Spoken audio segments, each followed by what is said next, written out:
Any particular purpose? Is it a hobby? Is it a research project? Anything like that? I don't know yet at the minute. Okay. Just sort of flying around, see what happens. Right.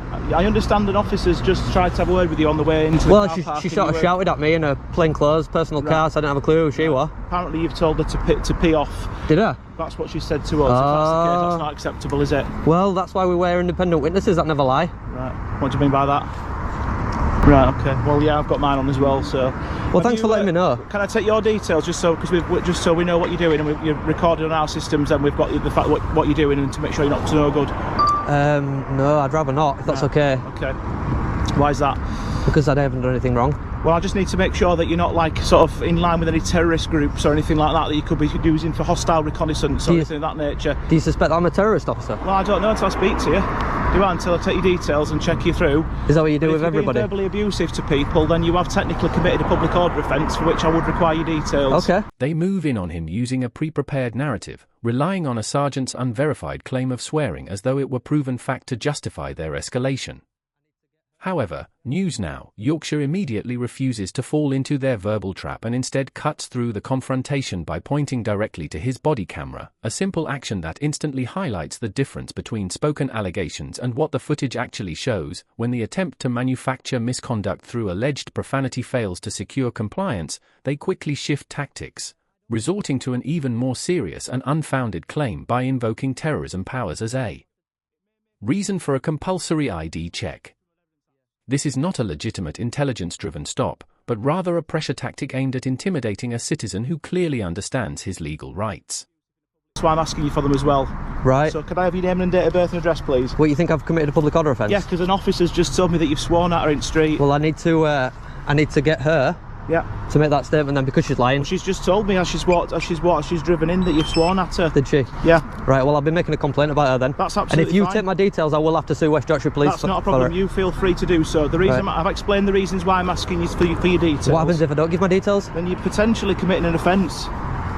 Well, I will. It's a lot easier if you do, isn't it? Yeah, I don't want to give my details. Okay. I will if you tell me that I'll be arrested if I don't. Well, potentially you may be. Yeah, it may make your arrest necessary under Section 24 of the Police and Criminal Evidence Act because your name and address can't be verified. Right. And I've got reasonable grounds to suspect that you've committed an offence. What reasonable grounds is that? But I've been told by a fellow officer that you've been verbally abusive in a public place, which would be a Section 4A public order. I have it all recorded, officer. That's fine. Do you want me to show you the recording? Not at the moment, but I want. Because I could show you the recording. I want you to. And then you would know. Details, and I've explained it to you. You've asked me to explain it to you. And I've laid it out plain and simple. The reasoning presented quickly breaks down into a circular loop, where a supposed public order offence is treated as valid not on the basis of any clear evidence, but purely on the assertion of the sergeant. When News Now Yorkshire presses further and asks what the consequences of non-compliance would be, the officers respond by escalating the situation rather than clarifying it, effectively recycling the threat itself. A refusal to comply with an allegation that has not been properly substantiated is then repackaged as a fresh justification for arrest. By relying on Section 24 of PACE without any concrete, objective grounds, the officers demonstrate that the arrest threshold is being driven more by convenience and authority than by lawful necessity. Most concerning of all is their outright dismissal of the auditor's footage, which would have immediately resolved the dispute had it been properly considered. I don't think I have to give my details, officer. You do. I do. You've been verbally abusive towards somebody. I haven't though. She's alleging that you have. I haven't As though. I said before, I've got reasonable grounds to suspect that you've committed a public order offence. But I haven't. Okay, listen to me. Because of that nature, that's why I require your details. And as I've explained to you, if you don't give me your name and address, and can't verify who you are, it may make your arrest necessary in order to ascertain those details. Will you arrest me if I don't? I'm not saying I definitely will, but I'm saying it may make your arrest necessary. Am I being detained right now? At the moment, because I need your details. Yeah, I'm being detained. Potentially, if you don't give me your details, you may be arrested as well. No, I just want to check if I'm being detained right now. I understand why you can't just give me your details. I'd rather not. That's the point. But I'm asking you to. If I have to by law, then I will. You do have to by law, yeah. Okay, and what section of law says I have to? I'm telling you that because you committed an offence. I haven't though. I suspect that you have. You suspect that I have? I suspect that you have. Okay. I need reasonable grounds to suspect. That's 2 to 3 out of 10 on the scale of 1 to 10. Yeah. I've got that reasonable suspicion. Yeah. Can you let me know that lady's name or collar number? She's a sergeant who was off duty at the time, coming into work for whatever reason. I don't know why. Yeah, because she's a police she's officer. lied to you. Now you threatened me with arrest, which has now made me have to give my details. So I will have to make a call to my solicitor. Yeah, that's absolutely fine. Yeah. The officers effectively boxed him into a corner by creating a manufactured sense of necessity, framing the situation as give us your name or lose your freedom.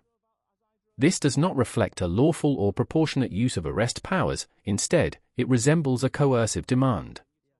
By suggesting that arrest was required purely to establish identity, they distorted PACE Code G, turning what should be a safeguard against arbitrary detention into a tool for forcing compliance.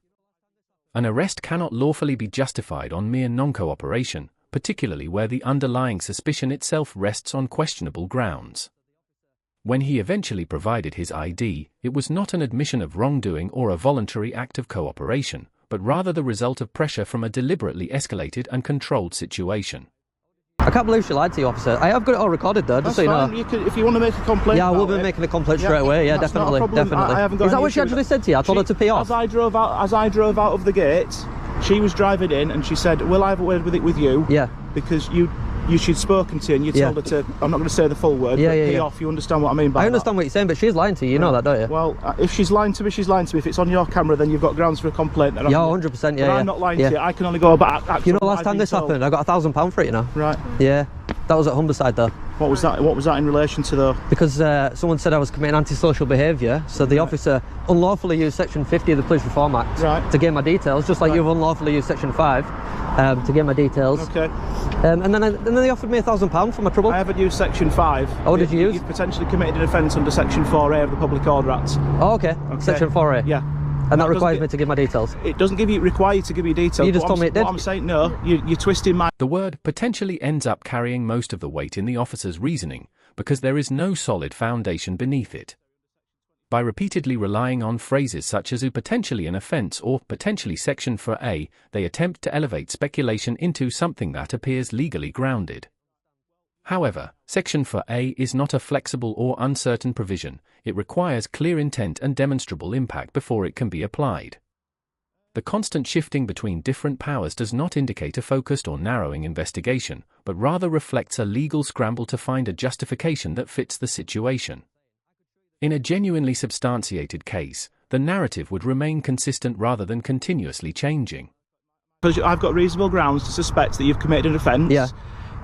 If you don't give me your details, it may make your arrest necessary under Section 24 of PACE. Oh, okay. Because your name and address cannot be verified. Right. And I suspect that you've committed an offence. Well, that's a full explanation. Thank you for that. That's what I said to you the first time. Well, I didn't get that explanation, so maybe you didn't explain it properly. Maybe I didn't understand. Well, you understand it now, though. I do, 100%. Yeah, yes. I can't believe she lied to you, and she's a sergeant.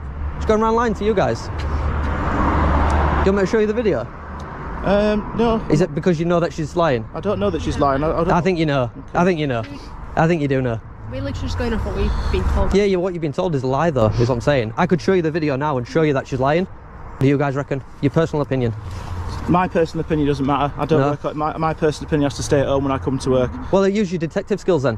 What do you think? This is what I'm doing. Yeah. Speaking to you. Well, yeah, I could have showed you the video. To find out your version of events. No, you know what you're doing is getting my details unlawfully. Yeah, I'm not. I've already explained to you the reason why. I could have showed you the video and then you would have no reason to get my details. If you're happy to show me the video, I'm happy to watch it. It's not a problem. Well, there's no point now because you've already given my details. This is the point where any appearance of fairness completely falls away.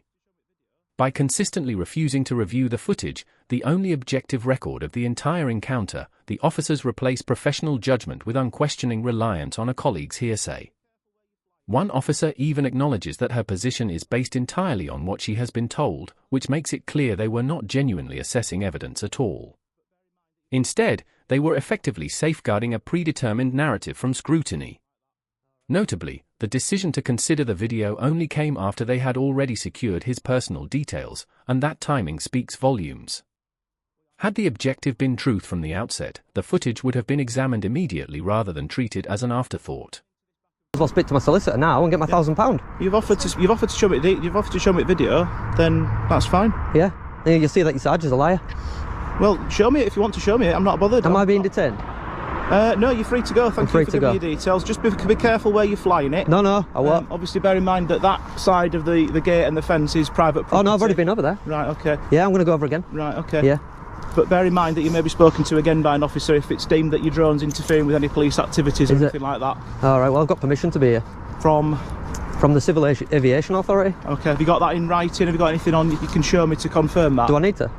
Well, I'm not just going to believe you, am I? Well, I'm not just going to believe you that your sergeant's a liar. Okay. Well, I'm not going to get drawn into this back and forth with you. You've already been drawn into it. I've spoken to you. I've ascertained what you're doing. As long as you're not interfering what happened with to the police Section activities, 4A? That's fine. I'm not going to take any further action against it. No further action? Yeah. Why? Because you know that she's a liar. I'm going to give you words of advice. No, I don't want your words of advice. Well, I'm going to offer you you can them. stick your words of advice. Right, I'm going to offer you them anyway. No, I don't. The moment his details are secured, the entire legal performance collapses, exposing that the officer's focus was never truly grounded in law. All the heavy language about public order concerns, terrorism references, and specific statutory provisions disappears almost instantly once the paperwork is completed. This is no coincidence, it points to intent. If those alleged potential offences genuinely carried weight, they would not be discarded the moment a name is obtained. Real threats are not walked away from so abruptly. Once the objective of identifying him was achieved, there was no longer any justification to continue, which strongly suggests that everything said prior to that point functioned as a calculated tactic to pressure compliance rather than a lawful necessity. I speak to people in future. But I didn't speak to anybody in any. She's a liar. I never told her to pee off. She's an absolute liar. I will be making a complaint. Okay. I will be suing. Thank you very much. What's your details? 6468. From the station? Yep. Your details? 290. From the station? Yep. And her details? She'll find those out for you. I believe her name's Sergeant Wiltshire, or Wiltshire, my apologies. Sergeant Wiltshire? Yep. And her numbers? I don't know them. Well, I need her numbers. I don't know them. We'll have to radio through then. I don't know them. She's the one that made the complaint. I need to make a complaint about the lying sergeant. Just ask to speak to Sergeant Wiltshire. She works on Team 4 Patrol South at Ellen Road. That's all you'll need. Well, can't you just radio through and ask for her details? No, because she's not actually on duty at the moment, because she was in, as you said, she was in a civilian car in a civilian clothing, so she's... You could ring the control room and ask what her call number is. I can't do that at the moment because I'm too busy, but you've got all the details. But you weren't too busy to come and stop to talk to me? Thank you very much. Yeah? See you later, sausages. I prefer bacon.